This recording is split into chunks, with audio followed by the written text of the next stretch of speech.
But yeah, let's go up and see the next boss, shall we?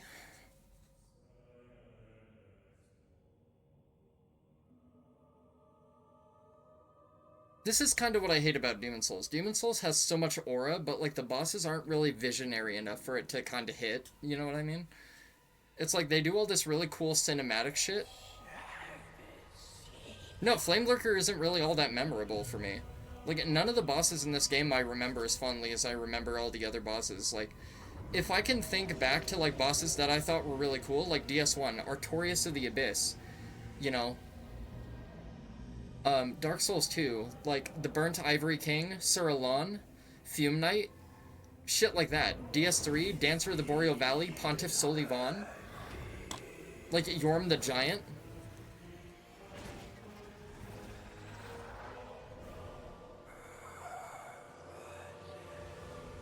Like, there's so many cool bosses in all of Dark Souls, and it's just like none of the bosses in Demon Souls are memorable at all for me. Except Dragon God. Dragon God is probably the coolest one, but it's a gimmick boss, so it's fucking stupid. And then you have Elden Ring, and you have shit like Rykard, you know?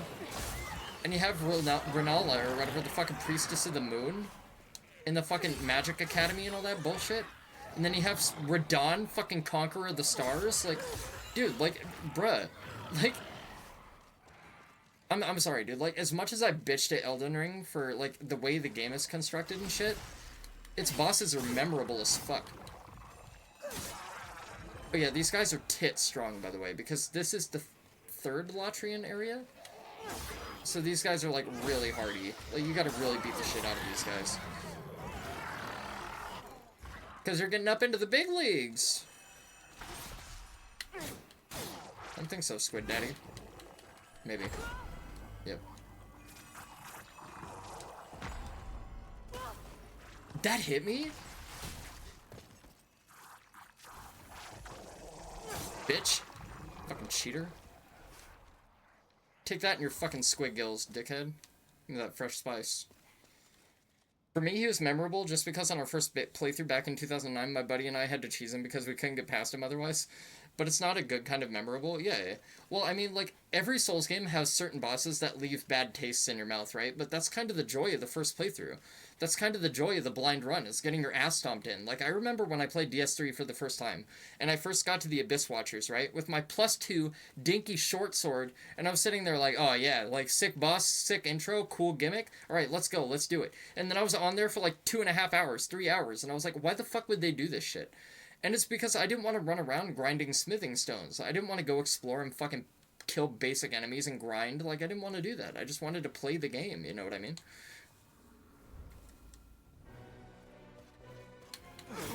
But, like, it wasn't bad or anything. Like, I don't hate it. Like, I love the boss.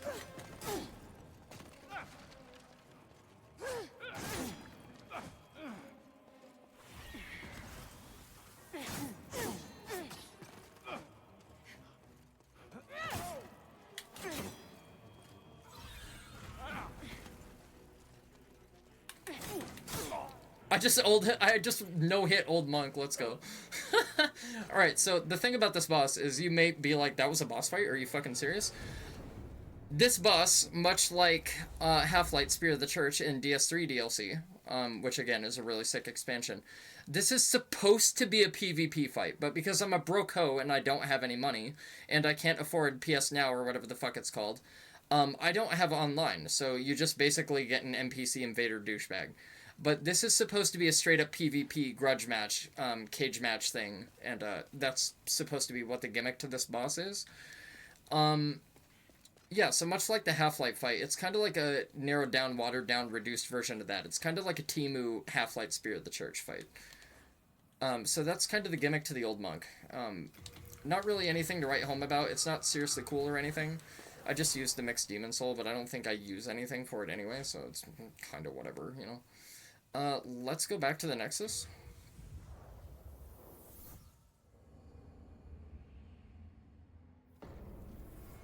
And let's read the lore of the Latrian Tower. Latria, land of the Queen's ivory tower, a vengeful old man claimed the Queen's life and imprisoned any remaining royalty.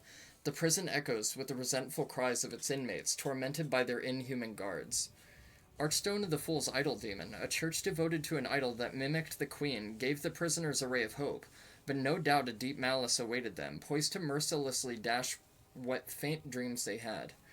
In the ivory tower, prisoners hung in cages, their flesh patched together to create fleshy monstrosities. It was the doing of Latria's new master, an old man who had long ceased to be human, seeking to create demons by his own hand. His revenge complete, the old man withered away, driven to madness by the golden robes that controlled his body. Now too frail to serve as a vessel, he was fully absorbed by the demon soul. So, basically, the guy that we just fought, the guy that was sitting in the chair, essentially, not the guy we fought, but the guy that, like, bequeathed the cloth to a new user, that is the king of Latria, and he was exiled by the queen for some reason or another. It's kind of unspoken, but he came back from exile out of vengeance or whatever and imprisoned the queen and all of her people, and that's what the inmates of the Latrian prison are. So they were once residents of Latria or whatever.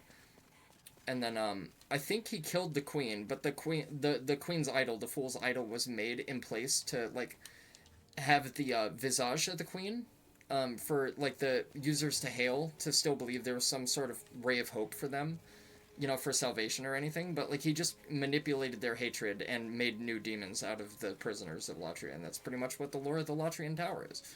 So, there you go. The cloth is basically infused with demonic energy or something like that, and it basically consumed him entirely. So yeah. Who is this? Oh, it's just some jabroni. Okay, never mind. I don't know why the fuck the body appeared there. I think Yurt is here, though. I think we can go talk to Yurt. We're probably not going to be able to do his questline, but I think we can go talk to him, and I think he's up here somewhere, if I remember correctly. Because he's kind of skulking out in one of these hallways or something or another. Like, you have to really look for the NPCs in this game, because they kind of do spread them out. Like, there's a big condensed amount down there, and then there's, like, some just standing in awkward, weird fucking places. Like this asshole! This is the kid that sits in the very back of the short bus. You know what I'm talking about? The kid that doesn't want to talk to anybody. I am indebted to you for your help in Latria. I know you are. Without it, I would not have made it back.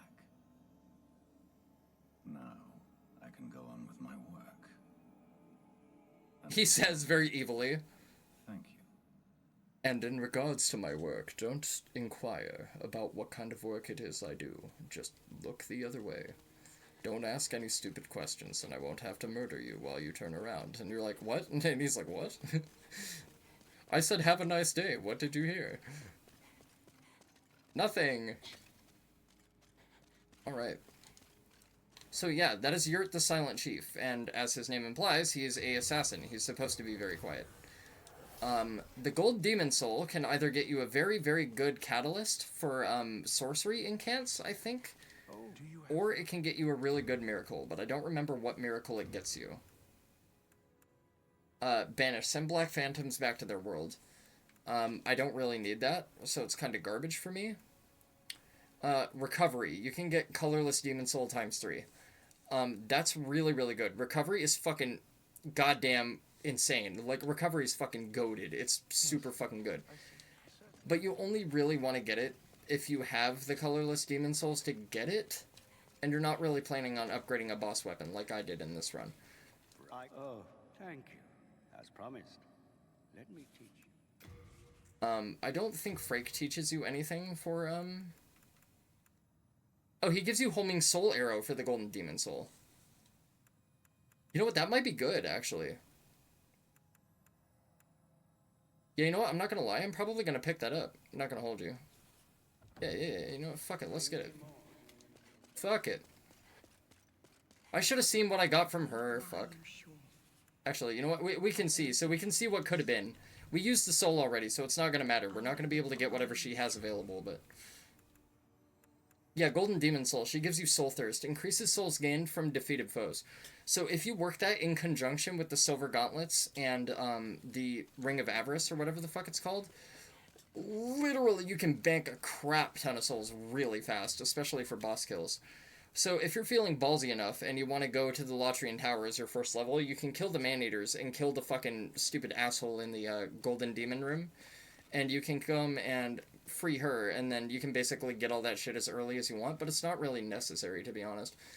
You can coast through your, the game easily enough without it, but, like, it's just something, like, if you want to do, the option's available, you know? Soul of the mind, key to life. Okay, we have 2 levels we can get. What do we want? Soul of the lost, withdrawn What is our magic from memory at? vessel. 4? Let strength be granted so the world might How many spells do we hide have away active? And what are they? Would they be here? They'd be in inventory, right? and be alone. Does it tell me what I have equipped? Yes, it does. Okay, so we have Fire Spray, we have Warding, which we don't really need. So Fire Spray is taking up 1, we have Warding, and then we have a whole bunch of Miracles. Slowly regenerate HP over time, Cure status ailments, we might want to put that on, not gonna lie. I have Evacuate, but that's a Miracle. Yeah, you know what, we should be able to put some more sorceries on. Yeah, fuck it, yeah, you know what, let's go do that. Then touch soul of the mind, key to life. So we don't need any more magic slots, really, is what that's telling me. Strength gives me nothing, really. And I'm assuming Dex gives me nothing as well? Yeah, Dex gives me nothing as well. It gives you resistance, that's odd. It's strange. We can do magic power, which probably might be the best bet. Or we might want to go a little bit more vit and just get a little bit more vit. We're also at soul level 83. 83 is a little bit high for the end of, like, your first initial run of Demon Souls, but it's not anything ridiculous. It's not like I grinded 50 levels or something fucking ludicrous like that. I literally grinded maybe 6 levels, maybe 7 levels, so I could unlock some slots for my attunements for sorceries and incants and miracles and shit like that, but it's not really crazy. Oh, do you have further? Normally you're supposed to finish the game out at around level 65 or 70 or something like that, so I'm like maybe 10 levels beyond, maybe 8 levels beyond, like, what you normally would want to aim to be. If you're coasting through the game at a natural, steady pace. But it's cool, and it's fine. It's alright. I am one. Our human potential. Okay, attune magic. So let's unattune warding. We don't really need it. We have Soul Ray, which I haven't even used. Water Veil, protection. We don't really need any of that shit. Enchant weapon, flame toss, shoot a stream of fire. Homing soul arrow, that's what I want. Yeah, let's get homing soul arrow.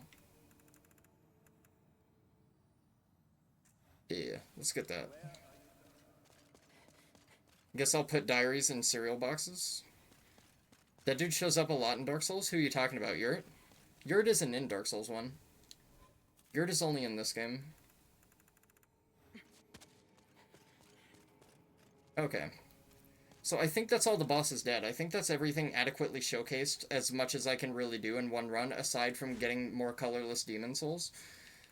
We could go, honestly, you know what we could do? We could go get more colorless demon souls to get the regeneration spell.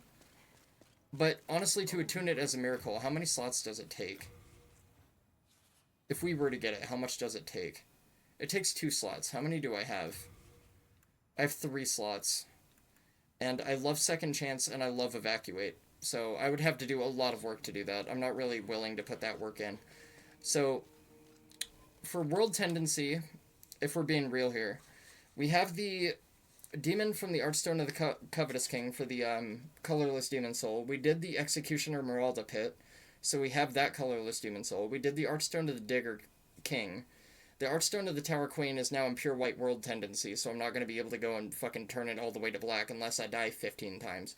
Same with the Archstone of the Shadowman, and same with the Archstone of the Chieftain. So there's not really any more colorless demon souls I can get. I think my boss weapon is +4 out of +5. And I don't have another colorless demon soul that I can use to be able to upgrade it to its maximum level. So I think we're pretty much boned in regards to that, and there's not really many other places that we can go explore. We've pretty much been through the entire game at this point. So there's only one area left to go. So let's go to it. And I'm gonna go potty, and I will be back in just a minute. Sit tight.